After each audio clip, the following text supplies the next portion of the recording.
Köyhät. Köyhät. Nuo kansakuntamme syöpäläiset ovat levittäytyneet kaikkialle ympäri valtakuntaamme. Tilanne on kestämätön ja se pitää korjata ensitilassa.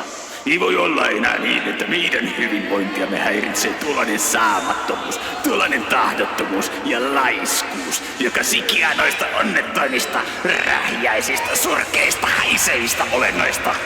Raha sen sijaan on elämä ja köyhyys on sairaus, joka pitää kitkeä.